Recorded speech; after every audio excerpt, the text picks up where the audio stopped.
Welcome to What One Thing, where we interview one business every week and we look for one lesson that we can use and you can use to take forward your business. Today, I'm your host, Phil Davenport, and I'm interviewing my fellow host, Hayley Baxter. So, Hayley, talk to me.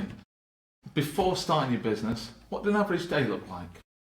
So, before starting my business, I was employed for about 20 years. I worked as in-house finance for many different companies. An average day would be lots of different things. So I used to manage a big team. I used to work in an environment that was quite high pressured, very numbers focused. We did some mergers and acquisitions and things like that, so integrating different businesses. So it was a very varied day, lots of travelling.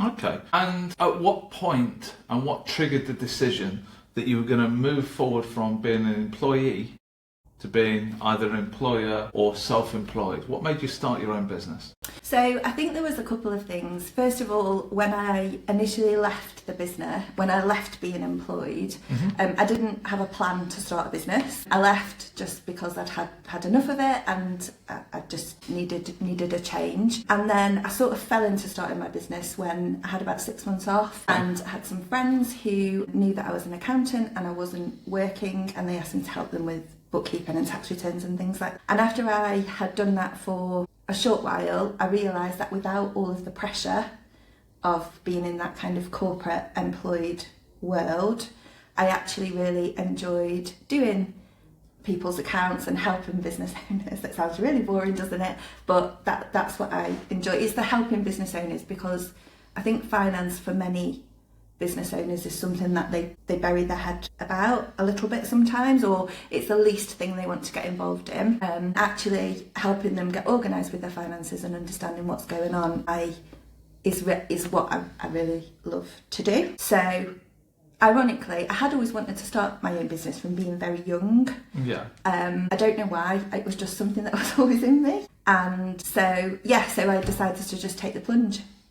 Lovely. So you went from literally a big corporate environment, kind of sensing, I don't want to put words into your mouth, that maybe there was a bit of burnout, or you'd become frustrated with being a cog in the big machine, and then you kind of almost fell into starting working with small business owners. What was the differential, did you find, between working with that big business with mergers and acquisitions and working with smaller clients? So I think one of the biggest things that I found, and it sounds really silly to say it now, but is that I could decide. I wasn't being driven by like this corporate world that, you had to do things like this, or the numbers had to be done in that way. It was my decision to do it how I wanted, and it actually took me quite a long time to get my head around that. And that sounds really silly, but even things like managing your diary and things like that, like I used to just work 9 till 5, and then I'd be like, if I wasn't at my desk by 9 o'clock, it'd be like a really big thing, when actually it didn't matter, because it was, as long as I was delivering the work that I needed to deliver to my clients, it didn't matter whether I was at my desk at 9 o'clock or 11 o'clock. Fantastic, I love it. So how did you find your first client? So once I'd made the decision that I was going to start a business, I had a good old Google around what a business owner does, because if you've never done it before, how do you know? One of the things that came up as part of that was networking, which I'd never done before, and the thought of it absolutely terrified me. So as it happened, a Facebook advert came up, would you believe, that was for a networking group, a new networking group starting locally. So I got in touch with the lady who was running it. She asked me what I did. I said, at that time I called myself a bookkeeper, because I wasn't brave enough to be an accountant. That sounds really bad, I know, but that's what I did. And she said, oh, I'm actually looking for a bookkeeper, and she became my very first client, and she's still a client today. Fantastic. So I think the most interesting statement there, I mean, you've worked in big corporate, you've been driving a team, mergers, acquisitions, huge deals. You come out of that, and then you don't want to call yourself an accountant, you only want to call yourself a bookkeeper. What's been the mind shift between then and now? And if you were to go back and speak to Hayley when you first started the business, what would you say to her about that thought process or that decision? So I think so there was a couple of things that played into it. So when I was employed in my corporate role, I probably was a little bit at burnout stage, truthfully. I also think as all the things that come with that is probably a little bit of a drop in confidence. Yeah.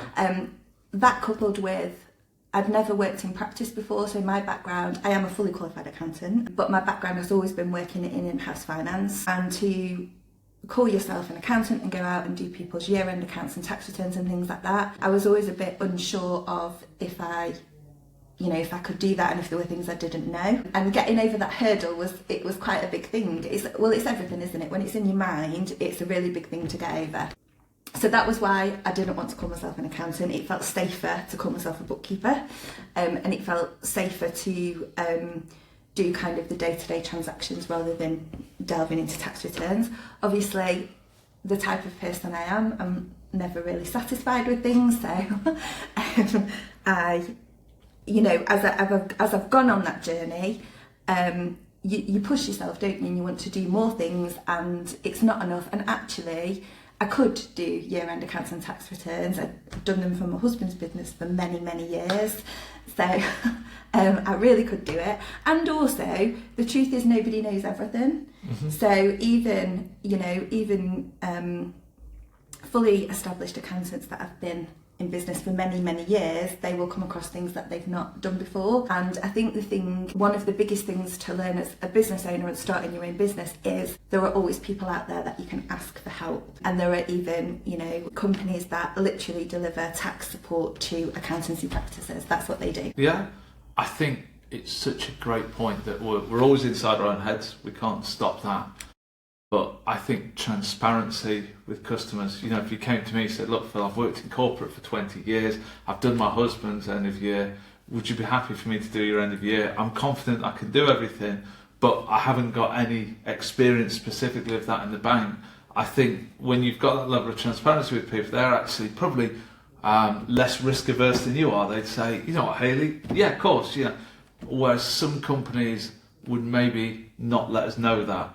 And then when they make a mistake or they fumble or they have to reach out, we lose confidence in them.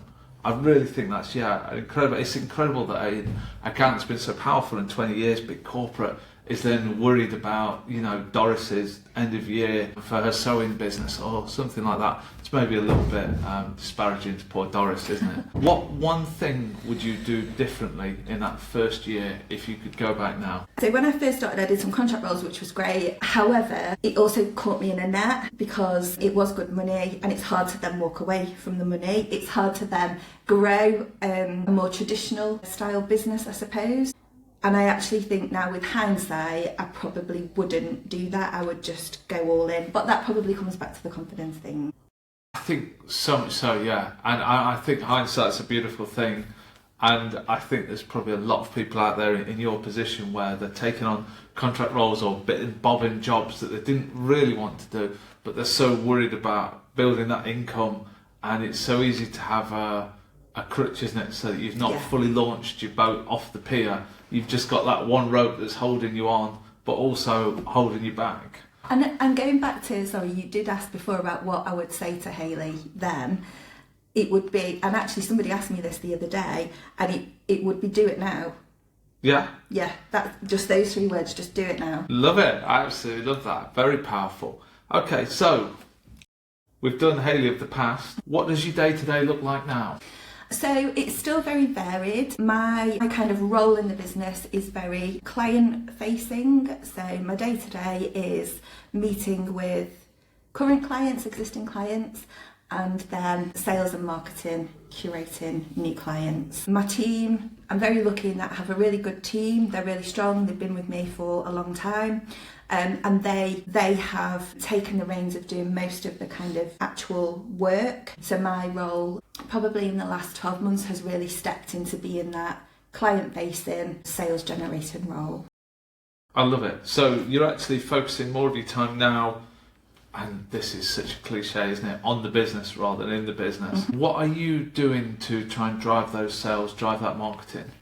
So at the moment, the biggest thing that's been most beneficial to my business is networking, 150%. And I really didn't like it at the beginning. It's not my favourite thing to do, but it's been, I think the thing that people don't realise about networking is it's a skill that can be learned. Okay. People, I think that people believe it's a natural tendency, and of course there are some people that are very natural in that environment, but for all those people that aren't, there most definitely is a process and a skill that you can learn around how to deal with it.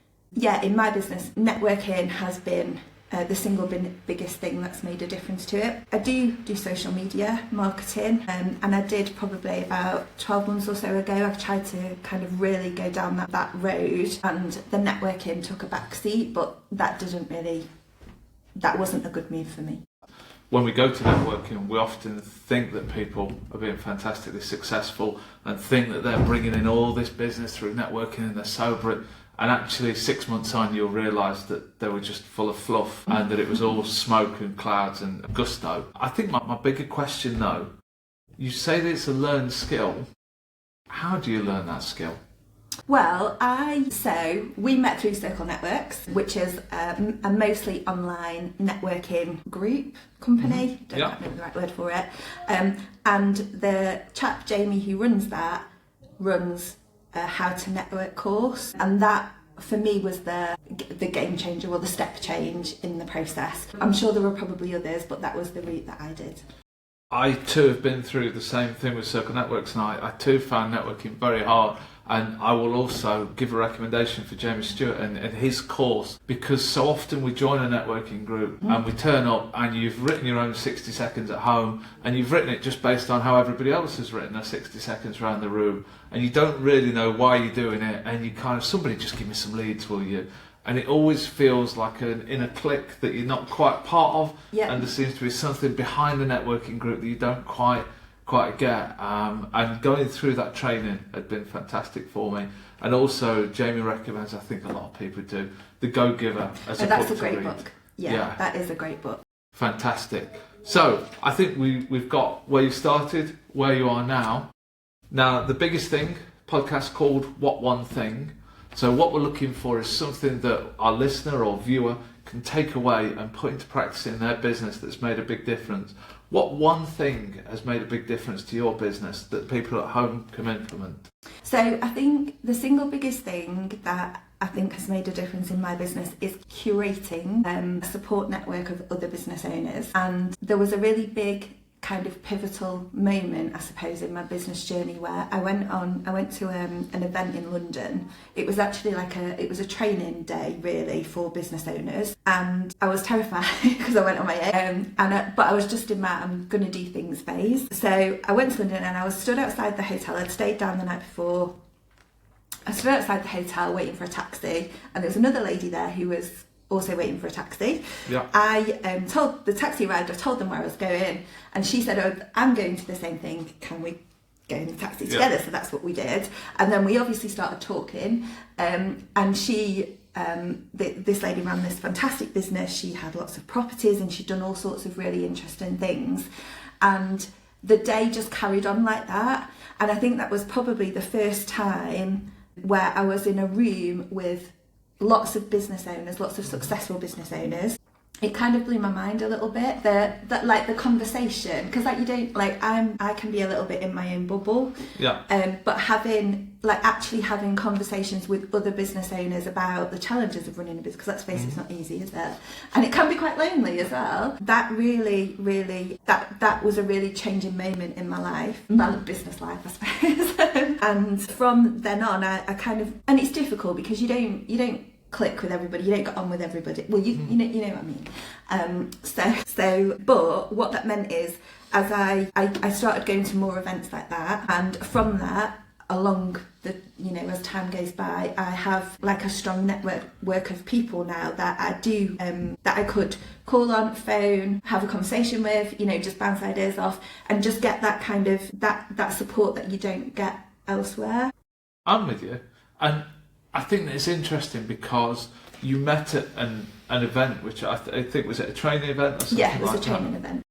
So I think when you meet people at a training event, you're on an equal footing because Yes. you're both there to learn, as opposed to saying, hi, I'm Phil, my ideal client is, I'm looking to meet, do you know? Yeah, from like more of a networking environment. Yeah, absolutely. And that was the difference. And I think it just really opened my eyes. I think it just made me realise that the people that I'm dealing with day to day perhaps didn't give me quite that level of support that I didn't know I was missing it, but actually that's what's really made a difference because, well, you know yourself, you have a conversation and such body's doing this and you're like, oh well, actually I could do that, you know. It's like but you don't know what you don't know.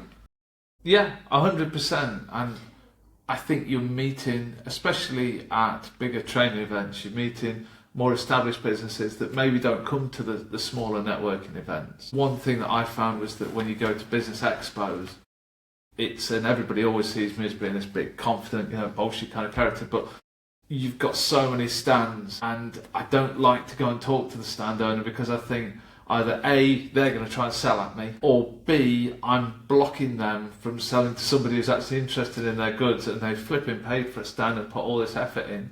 So I find myself kind of just walking up and down the corridors really quickly and then generally going home.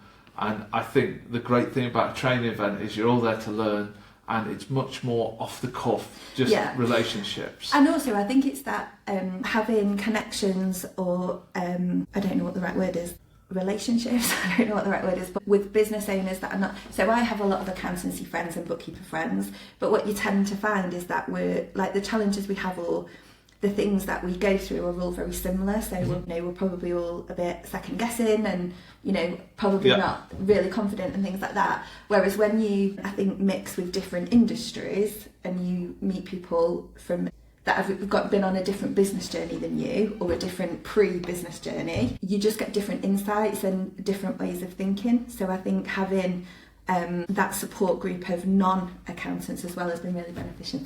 No, I love that. I think one of the things that's cropped up a couple of times in that is you say it's made a change to your life and then you changed it to business life. But as business owners, the business kind of is your life. Yeah.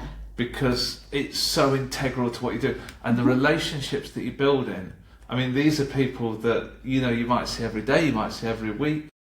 They are personal relationships as well as business relationships. Yeah. They so often move outside of that kind of that Zen circle or whatever you do. And they might say, I said to one of our customers, look, I view you as more of a customer. If you were to phone me up on a Sunday and say, look, the guy who was meant to come and help me move house hasn't turned up, can you come down and give me a help? I'd say, yeah, of course I will. And so maybe it's incorrect that those blurred lines are there, but I think as small business owners, they are and they have to be. Yeah, I'd agree with that. So what one thing, just to summarise, Hayley, is to get out there, get to events, maybe not networking events, maybe training events, and meet business owners from different industries and just have a chat with them. Yes, create that support network for yourself. Yeah, I love that. So let's have a shameless plug. What kind of customer are you looking for, or what's your ideal customer? So we work with lots of different clients, but where we feel we can add most value is in growing businesses, and we kind of say 5 or more employees, and a business that's on a journey, a growth journey, looking to level up their finances, and they want somebody, not just a year-end accountant who can do their compliance work, but actually a finance business partner, somebody that can be with them every step of the way on that journey and really bring, the big thing that business owners miss is how much finances can help them drive their business. Yeah, it's pivotal. Certainly my journey over the past couple of years and through joining a peer group and through looking at it, and certainly from speaking to yourself, it's so pivotal to know those numbers because they can make or break you, especially cash flow. How would people get in touch with you, Hayley? So you can connect with me on LinkedIn, Hayley Baxter. My business is Corva Accounting, and you can also find me on Instagram at the Off-Grid Accountant. Thank you very much to everybody for listening today. I hope that you found something that can drive your business forward.